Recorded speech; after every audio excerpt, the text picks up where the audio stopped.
Hello बच्चों, good morning. तो चलिए आज की क्लास को शुरू करते हैं। क्लास शुरू करने से पहले बच्चों सबको मोटिवेशन कर देते हैं ताकि वो बच्चे अपने जिंदगी में स्वस्थ, खुश, व्यस्त रहे पढ़ाई के प्रति। तो चलिए देखिए क्या कह रहा है मोटिवेशन। देखिए क्या है कि किसी भी जगह पर पहुंचने के लिए किसी जगह से निकलना पड़ता है। किसी भी जगह में पहुंचने के लिए क्या होता है, किसी भी जगह से निकलना पड़ता है। अगर हम कीचड़ में फंसे हैं, हमको अच्छे जगह जाना है तो कीचड़ से निकलकर अच्छे जगह जाना चाहिए, समझ गया। उसी तरह पढ़ाई के प्रति अगर हम पीछे हैं तो हम पीछे छोड़कर आगे बढ़े, पीछे छोड़कर क्या करें, आगे बढ़े, समझ गया।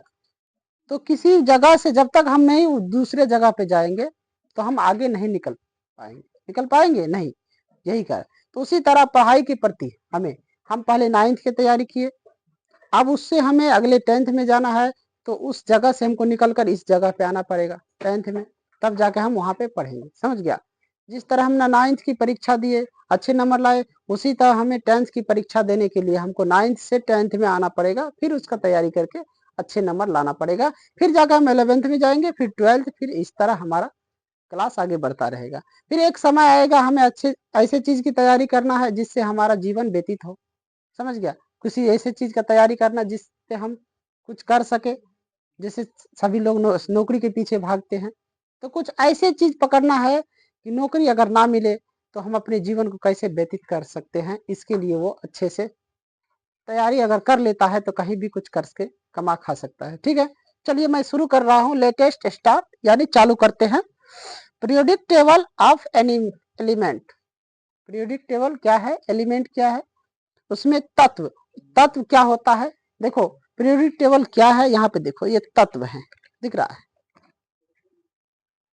ये जितने भी है सारे तत्व हैं, ये जितने भी है सारे क्या है, तत्व हैं, समझ गए नहीं। जितने भी है ये सारे तत्व है। तो इसी तत्व के बारे में हम जानेंगे, समझ गया।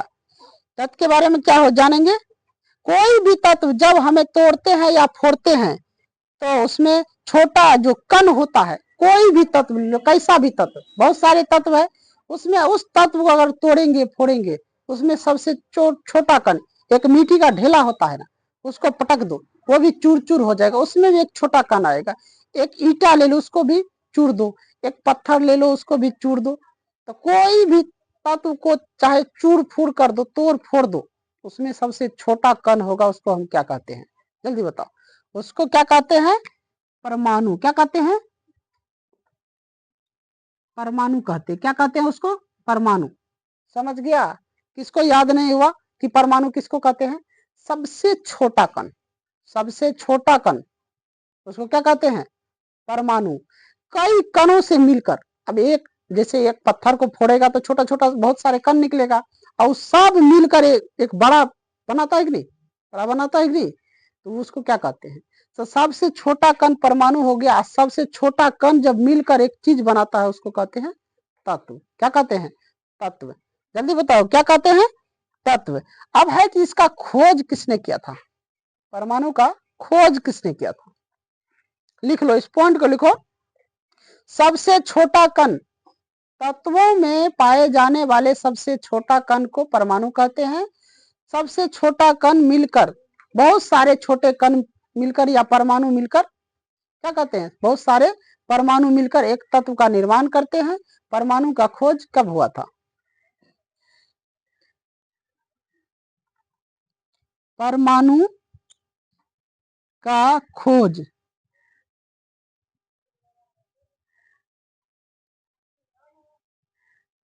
कौन किया था, सबसे पहले कौन किया था, परमाणु का जो खोज है कौन किया था, तो जॉन डाल्टन है। कौन है इसके खोजक यानी खोजकर्ता, जॉन डाल्टन। जॉन डाल्टन है, और ये 1803 ईस्वी में खोज किया था। कब किया था, 1803 ईस्वी में। कब खोज हुआ था, 1803 ईस्वी में। इसको देख लेना यहाँ बढ़िया ध्यान से कि किताब में क्या लिखा हुआ है। किताब में उल्टा के देख लेना, क्योंकि यहाँ पे लिख दिया हूँ कि ये है किसमें, तो बुक जो है यहाँ पे देखो, क्लास 10th में जो है केमिस्ट्री, रसायन शास्त्र हिंदी में बोल सकते हो, समझ गया, रसायन शास्त्र,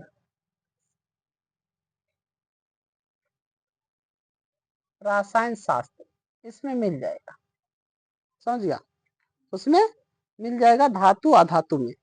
तो परमाणु का खोज जॉन डाल्टन ने किया था, कब किया था, तो 1803 ईस्वी में। कब किया था, 1803 ईस्वी में।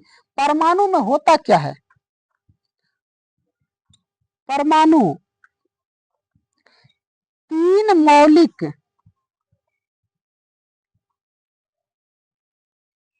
कण से मिलकर बना होता है, मिलकर बना होता है। ध्यान रखना यहाँ पे, अभी हमने क्या पढ़ा है कि परमाणु किसको कहते हैं, तत्व के जब हम चूर फूर करते हैं, तोड़ते हैं, उसमें जब छोटा कण मिलता है उसी को हम लोग क्या कहते हैं, परमाणु। तत्वों के सबसे छोटा कण को हम लोग क्या कहते हैं, परमाणु कहते हैं, समझ गया।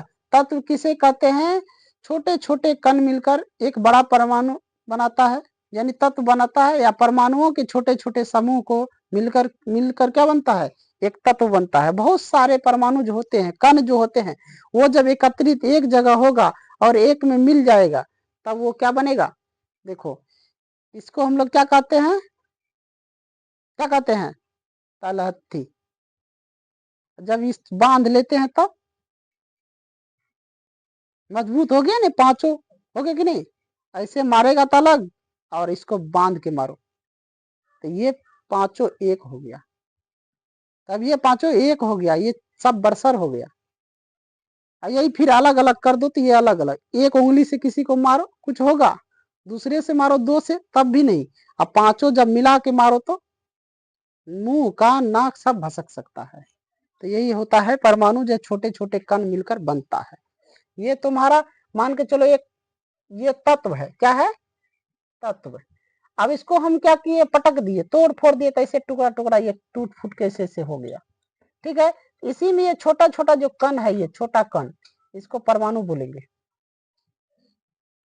क्या बोलेंगे, इसको परमाणु बोलेंगे।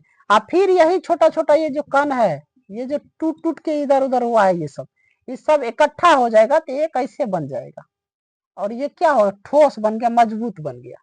क्या हुआ, मजबूत बन गया, क्या बन गया, मजबूत। अब हम क्या बता रहे थे कि परमाणु में 3 चीज होते हैं, क्या, कौन कौन, वो 3 चीज है क्या, मौलिक कण से मिलकर बना होता है। परमाणु 3 मौलिक कण से बना होता है।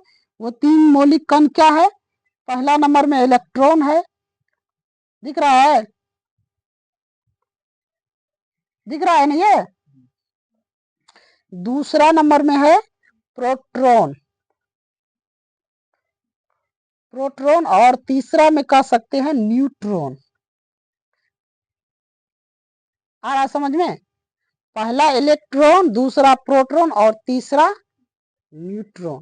क्या है तीसरा, न्यूट्रॉन। इलेक्ट्रॉन, प्रोटॉन, न्यूट्रॉन, ये 3 मौलिक कण है जिससे मिलकर परमाणु बना होता है, जिससे मिलकर परमाणु बना होता है, समझ गया। किससे मिलकर परमाणु बनता है, ये तीनों मौलिक कण से बनकर परमाणु बना होता है। याद रखना बच्चों, हमारा एक परमाणु जो है, इसके अंदर बहुत सारे नाभिकीय नाभिक है। क्या है, हमारा ये एक परमाणु है, हमारा एक क्या है, परमाणु, एक परमाणु है, ये हमारा क्या है, एक परमाणु है। इसके अंदर क्या है, नाभिक है, इसके अंदर क्या है, नाभिक। अब ये नाभिक क्या होता है, समझ गया। तो हम इसको आगे देखते हैं, इस सबको मिटा देते हैं, समझ गया, ये सब समझ गया नहीं, जहां तक नाभिक को हम समझा रहे, थोड़ा इस सबको मिटा दें।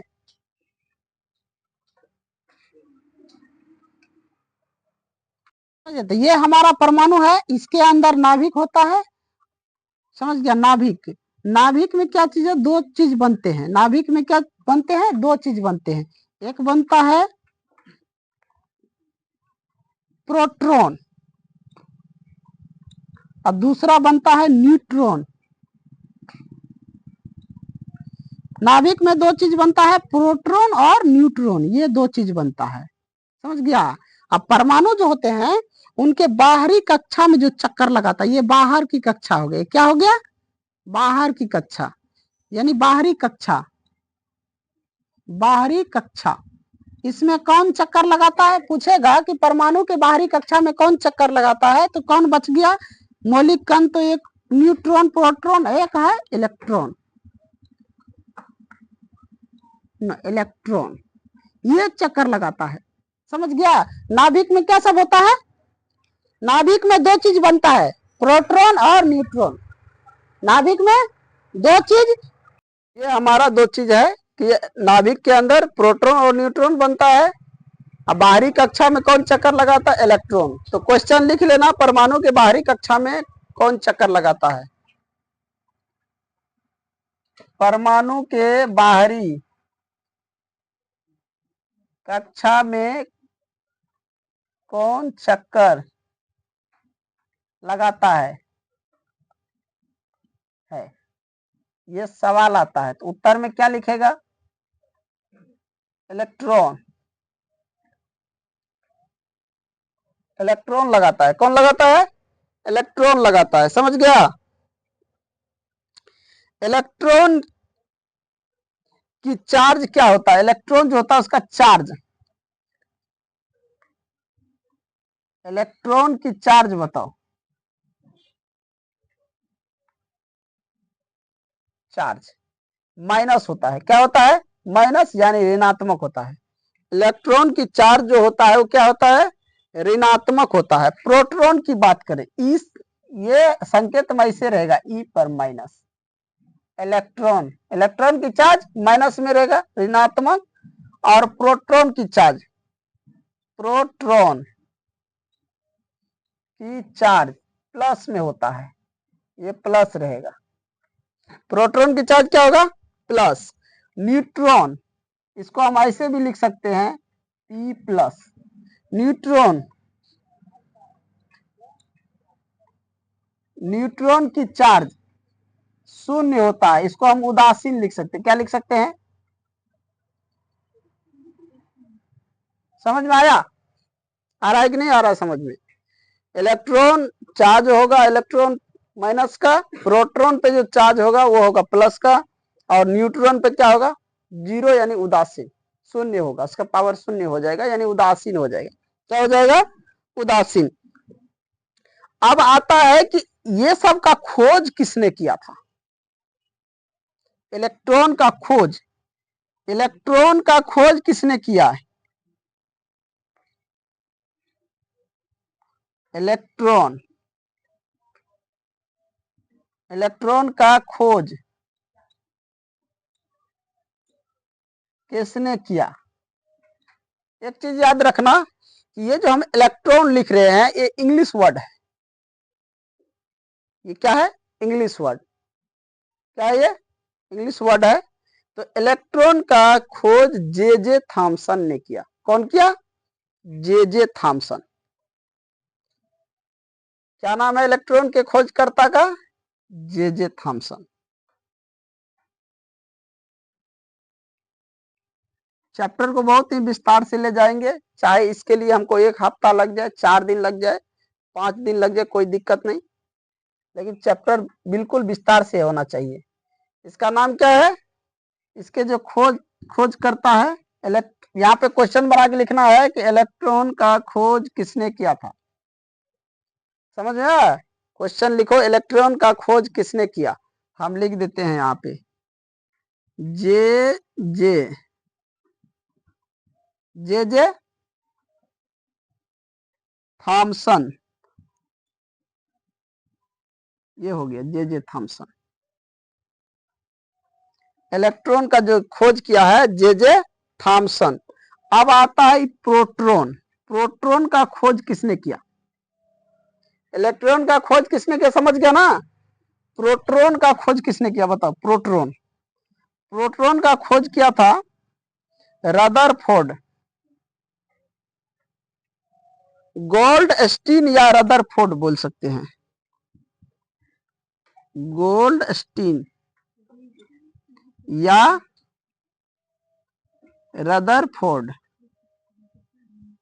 रदरफोर्ड, ये है जो प्रोटॉन का खोज किया। अब आता न्यूट्रॉन, न्यूट्रॉन का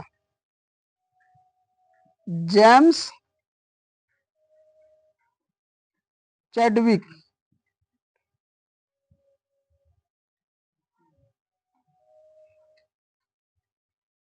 समझ गया, ये किया था। तीनों का खोज कौन कौन किए हैं बता दिए है ना।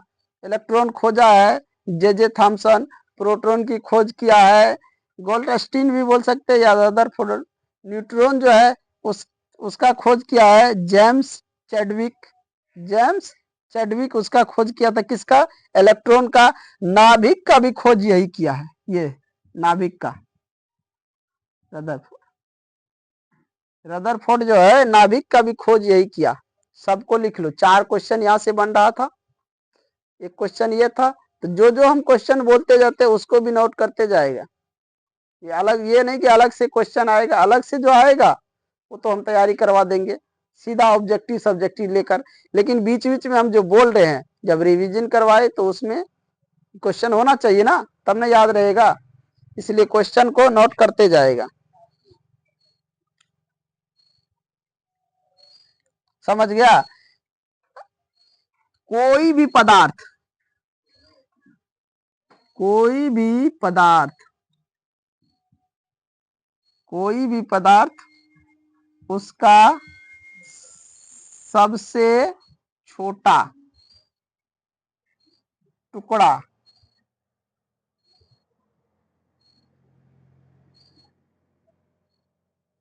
क्या कहलाता है? बताओ, एक क्वेश्चन ये है, जल्दी बताओ। कोई भी पदार्थ उसका सबसे छोटा टुकड़ा क्या कहलाता है? हमने अभी बताया है ना, कुछ भी पदार्थ ले लो, चाहे कोई भी पदार्थ, उसको तोड़ फोड़ कर दो, उसमें छोटा छोटा टुकड़ा निकलेगा, निकलेगा कि नहीं? उसको हम लोग क्या कहते हैं? परमाणु। क्या कहते हैं? समझ में आया? कोई भी पदार्थ उसका सबसे छोटा जो टुकड़ा होगा वो क्या कहलाएगा? परमाणु। क्या कहलाएगा? परमाणु। क्या कहलाएगा? परमाणु। चलो इन सबको मिटा के चलते हैं एलिमेंट्स, तत्व के बारे में। कुछ तत्व के बारे में अब जानेंगे। ये सब लिख लिया है ना, इलेक्ट्रॉन के खोजकर्ता कौन है, प्रोटॉन के कौन है, न्यूट्रॉन के कौन है, और नाभिक के कौन है। याद हो गया सबको? बता देगा ना, इलेक्ट्रॉन किस का खोज किसने किया, प्रोटॉन का किसने किया, न्यूट्रॉन का, नाभिक का, बता देगा। चलो अब मिटाते हैं इनको। अब जो टेस्ट में जो नहीं बताया तब छड़ी चलाएंगे। अभी जस्ट इसका टेस्ट होगा कल, यानी आज के डेट में अगर मैं आगे क्लास लूँ तभी तो हो जाएगा, नहीं हुआ आगे क्लास तब कल होगा, कल के डेट में। एलिमेंट्स, अब तत्व के बारे में जानेंगे। किसके बारे में जानेंगे? तत्व। तत्व, ELEMENTS, एलिमेंट्स। AU, AU समझता है? AU बोलो ना, AU गोल्ड क्या होता है? सोना। गोल्ड मिस, गोल्ड मिस सोना। एक होता है इसे सो जाओ, वो सोना नहीं, यहाँ ये सोना का मतलब आभूषण, ये सोना का मतलब आभूषण, जो जेवर जेवरात नहीं होता है, सोना आभूषण।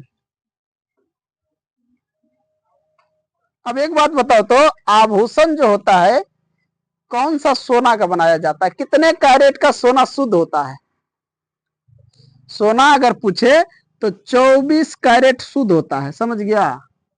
तो क्या हम 24 कैरेट शुद्ध सोना का आभूषण बना सकते हैं? ये शुद्ध सोना का आभूषण हम बना सकते हैं? नहीं बना सकते हैं। इसमें जो है ना 2% अन्य पदार्थ को मिलाया जाता है, तत्व को मिलाते हैं, तो ये बच जाता है, 2 घटा देते 22 कैरेट का जो होगा सोना, उसी का आभूषण बनता है। 22 का, 20 का, समझ गया, 22, 20 ये सब है। 18 कैरेट भी होता है, अब कहीं 22 कैरेट का मान के चलो कि 50,000 दाम है, तो कहीं जो है 20 कैरेट का लेता है 40,000, कहीं पे मान लो 45 ले लिया, कहीं पर 18 कैरेट है तो 40 लेता है। अब सोचता है ये 50 वाला कि फलाने जगह तो 20-40,000 में मिलता है, यहाँ 50,000 वहां जाएंगे तो 10,000 बचेगा। इस चीज पर ध्यान भी देना है, कितना कैरेट उसमें सोना है नहीं है, क्योंकि आम आदमी तो कोई जानता नहीं है। हम तुम खरीदने जाएंगे तो हम पहचान नहीं पाएंगे कितने कैरेट का कौन सोना है, पहचान पाएंगे? क्या तुम लोग पहचान पाता है असली है कि नकली है कि कैसा? पहचान पाएगा? नहीं पहचान पाएगा। अगर मान के चलो कि जिसका पेंट नहीं उड़ता है, जैसे मान के चलो ये घड़ी है, इसका पेंट नहीं ना है उड़ा हुआ, अगर यही काट के दे दिया जाए उसमें, अब पेंट उड़े ही ना, कहे कि ये सोना है, तो हम तो मान लेंगे। हम ज्यादा से ज्यादा उसको किसी चीज पे रगड़ेंगे, यही ना, यही नहीं करेंगे। अगर रगड़ने पर नहीं उड़ा तो हम क्या मानेंगे, सही में ये सोना है, लेके आ जाएंगे। लेकिन दुकानदार ऐसा नहीं करता है, क्यों नहीं करता जानता है? तो ऐसे में दुकानदारी उसका जो है टूट जाएगा। क्या होगा? टूट जाएगा।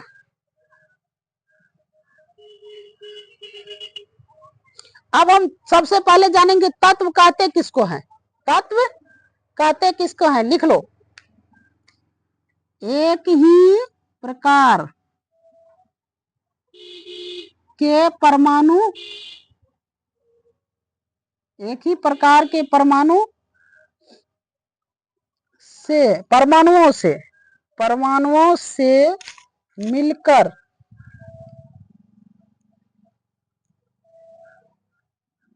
एक ही परमाणुओं से मिलकर बना शुद्ध पदार्थ को तत्व कहते हैं। तत्व कहते हैं। एक ही प्रकार के परमाणुओं से मिलकर बना शुद्ध पदार्थ को क्या कहते हैं? तत्व कहते हैं। क्या कहते हैं? तत्व। एक ही प्रकार के परमाणुओं से मिलकर बना शुद्ध पदार्थ को तत्व कहते हैं। याद हो गया? अब चलेंगे जिस चीज हम बता रहे थे, एयू, ये सोना है, इसी के बारे में हम बात कर रहे थे अभी। सोना जो है वो एक ही प्रकार के होते हैं, और वह एक ही प्रकार के शुद्ध सोना जो कि एक ही परमाणु से मिला होता है, उसको भी हम लोग क्या कहते हैं? तत्व कहते हैं। समझ में आ रहा है? समझ गया? ये एक ही प्रकार के होते हैं और परमाणु से मिलकर बना होता है और शुद्ध होते हैं, उसको हम लोग क्या कहते हैं? तत्व कहते हैं। तो यही सोना क्या है? एक तत्व है। समझ गया? तो सोना जो है ना, एक ही प्रकार के शुद्ध पदार्थ से मिलकर बना है, इसीलिए सोना को भी हम क्या कहेंगे? तत्व कहेंगे। क्या कहेंगे? तत्व। तत्व की संख्या पूछे तो तत्व, एलिमेंट्स नंबर, तत्व की संख्या, तत्व की संख्या अगर ये पूछे तो ये दो तरह से देखने को मिलेगा। कहीं कहीं मिल जाएगा 111 और 118, 111 और 118, ये दो तरह से देखने को मिलेंगे। समझ गया? लेकिन आजकल के अभी के समय में जो है, जो सरकारी लोग होते हैं ना, वो सब भी 118 तत्व पढ़ते हैं। जो सरकारी दफ्तर में कार्य करते हैं वो सब भी 118 तत्व। तो हम यहाँ पे कह सकते हैं तत्वों की संख्या 118। कहीं कहीं ये भी देखने को मिलता है। समझ गया? ये तत्वों की संख्या 118। अब कुछ ऐसे हैं जो कहेगा नहीं 111 है, तो इसीलिए दोनों चीज हम बता दिए। बहुत सारे जगह जो है ना सरकारी दफ्तर में प्रयोग 118 का होता है, वो लोग भी प्रयोग करते हैं जो सरकारी आदमी होते हैं, व्यक्ति होते हैं। और ये भी समझ गया ना, सरकारी व्यक्ति कौन होता है तो जानता है, हम लोग प्राइवेट सेक्टर के हैं। तो ये दो तरह को देखने को मिलते हैं। क्या दो तरह? तत्व। तत्व की संख्या दो तरह से देखने को मिलते हैं, 111 भी, 118 भी। याद रखना इस चीज को। तत्वों की संख्या 111 कह सकते हैं या 118 भी कह सकते हैं। एलिमेंट्स नंबर, यहाँ पे इसको तत्व की संख्या लिख लो। यहीं पे अगर हम लिख दे एलिमेंट्स ऑफ नंबर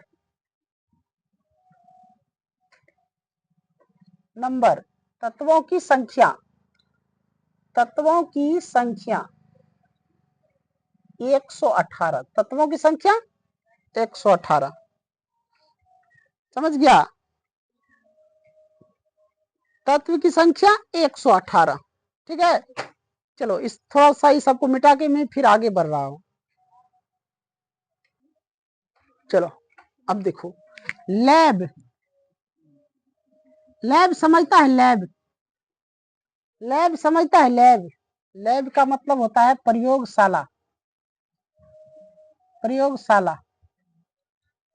स्कूल नहीं जाता है कभी भी, स्कूल कॉलेज जाता है, प्रयोगशाला नहीं कहता, प्रयोगशाला है लिखा रहता है ना। लैब जहाँ पे प्रयोग करके देखते हैं, जहाँ पे किसी चीज का हम प्रयोग करके देखते हैं उसको क्या कहते हैं, प्रयोगशाला लैब। तो तत्व दो तरह के होते हैं,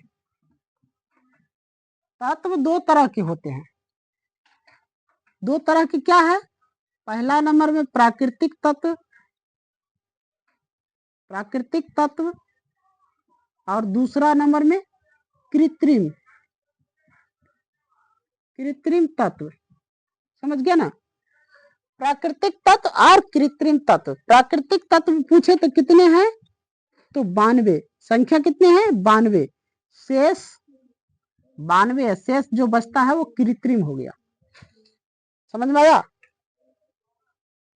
प्राकृतिक तत्व दो तरह के होते हैं, प्राकृतिक और कृत्रिम। जो प्रकृति ने बनाया है उसे प्राकृतिक, जो मनुष्य ने बनाया है प्रयोगशाला के द्वारा कृत्रिम तत्व उसको कहते हैं। हमें प्राकृतिक है कि कृत्रिम है ये हमको अभी यहाँ पे पढ़ना नहीं है, हमें तत्व सिर्फ पढ़ना है जिसकी संख्या 118 है। हमें सिर्फ तत्व पढ़ना है। क्या पढ़ना है, तत्व पढ़ना है। तो कौन प्राकृतिक है कौन कृत्रिम, हमें ये चीज नहीं देखना है। ऐसे बताने के लिए हम बता दिए कि प्राकृतिक तत्व ये है, बाकी कृत्रिम तत्व है जो प्रकृति का देन है, प्राकृतिक तत्व ये। समझ गया। अब यहाँ हमें तत्व को बांटना है। क्या करना है, तत्व को बांटना है। क्या बांटना है, तत्व को कितने तरह से बांटा गया है, कितने भागों में रखा गया है तत्व को, बताओ। एलिमेंट्स, टाइप्स ऑफ एलिमेंट्स, बताओ तत्व को कितने तरह से बांटा गया है। तत्व जो है उसको कितने तरह से बांटा गया है। तत्व को देखा जाए तो तीन भाग में बांटा गया है, धातु, अधातु और उपधातु। समझ में आया। धातु, अधातु और उपधातु, ये तीन तरह से बांटा गया तत्व को, तीन भाग में। तत्व का वर्गीकरण तीन तरह से किया गया है, धातु, अधातु और उपधातु। अधिकांश तत्व धातु है। क्या लिख सकते हैं, अधिकांश तत्व धातु है। क्या है, धातु। ठीक है। उपधातु की बात करें तो 7 वो है। कितने हैं, 7। और अधातु की बात करें तो 22।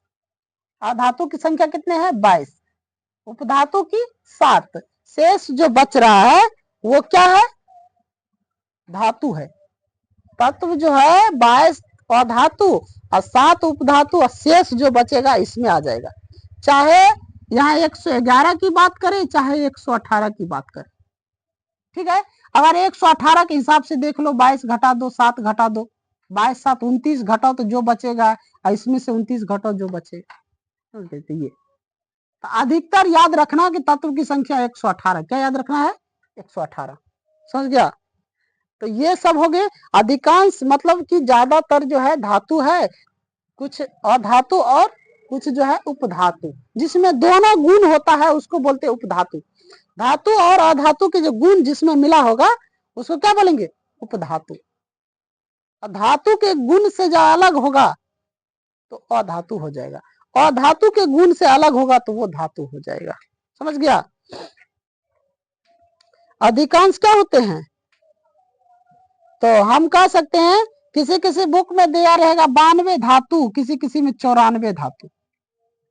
देख लो, कहीं कहीं रहेगा 92 तो कहीं कहीं 94 रहेगा।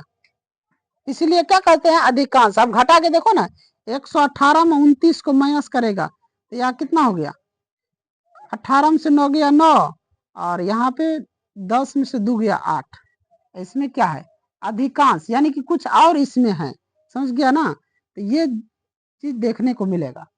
92 या 94, ये बुक सब में देखना, क्योंकि बुक मान के चलो कि कोई जो है आलोक प्रकाशन का ले रखा है, कोई भारती भवन का है, तो कहीं स्टूडेंट्स फ्रेंड्स का है, कहीं बीटीसी है कि नहीं। 4-5 को किताब है ना, नाम बताए ना, आलोक का प्राथमिक हो गया, भारती भवन हो गया, स्टूडेंट्स फ्रेंड्स का हो गया, उसके बाद बीटीसी हो गया एनसीईआरटी बुक से, समझ गया। तो ये 4-5 को किताब बताए, सब में देख लेना, कहीं कुछ दिया रहेगा। ये तो 92 94 माना जाता है किसकी संख्या, 92 या 94 माना जाता है धातु की संख्या। 92 या 94 किसका, तो समझ, अगर लिखेगा निम्न में धातु की संख्या कितनी होगी, क्वेश्चन ऐसे दे दे, वहां पे ऑप्शन में दे देगा तो लिख देगा, इसमें से कोई भी रहेगा तो उसमें टिक लगा देना है। आए समझ में।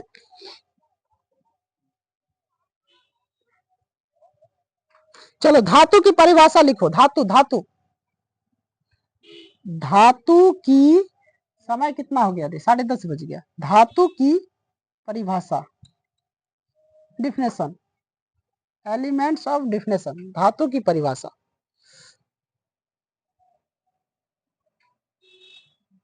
देखो धातु की वैसे परिभाषा होता नहीं है, लेकिन उनके गुण के आधार पर दिया जाता है, समझ गया। नहीं तो कह देगा, हम कह देंगे धातु, अब कोई कह देगा धातु का परिभाषा होता नहीं है, कौन कह दिया परिभाषा होता है, समझ गया। तो उसके गुण के आधार पर उसका परिभाषा होता है। धातु का परिभाषा किसके आधार पर होता है, गुण के आधार पर, समझ गया। तो यहाँ पे ये चीज भी लिख दो, धातु की परिभाषा उनके गुण के आधार पर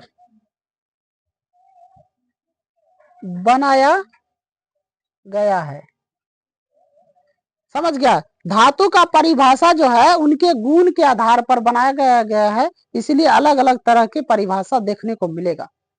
धातु की परिभाषा अलग अलग तरह से देखने को मिलेगा, क्योंकि उनके गुण के आधार पर बनाया गया। तो कोई और परिभाषा देगा, कोई और परिभाषा देगा, समझ गया।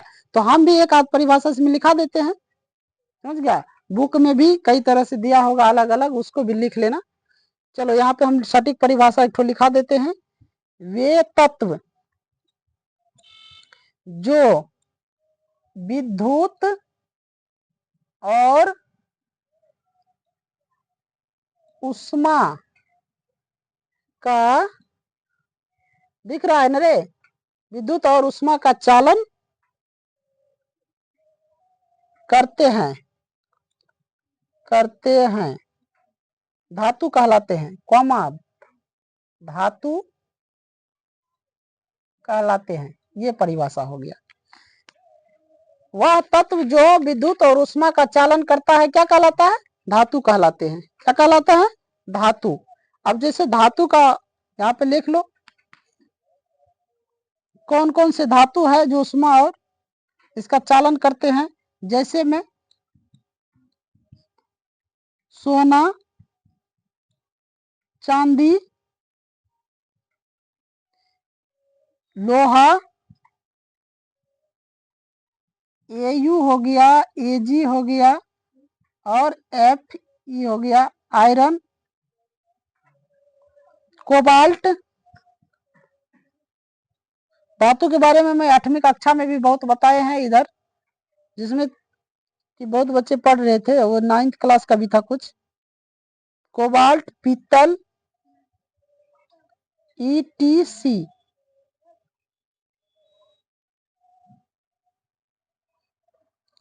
समझ गया।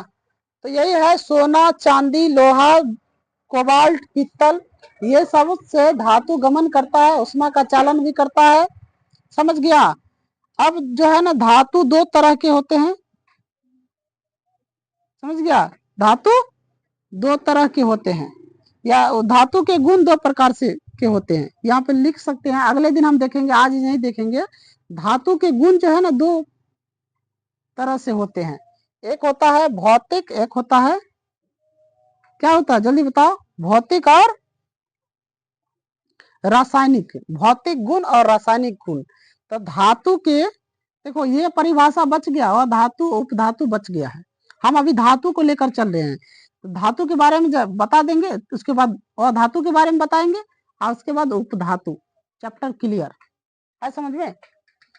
3 भाग में बांट दिए, पहले भाग को लेकर चल रहे, ये जब समाप्त हो जाएगा तब इसको लेकर चलेंगे, ये समाप्त हुआ तो इसको लेकर चलेंगे, समाप्त हो जाएगा। तो धातु के गुण जो होते हैं ना, गुण के आधार पर 2 तरह से उसको हम अलग अलग करेंगे। धातु के गुण, एक होता है भौतिक, एक होता है रासायनिक, जो हम अगले क्लास में देखेंगे। इस क्लास को यहीं पे एंड करते हैं, आज के लिए इतना ही। जय हिंद, जय भारत।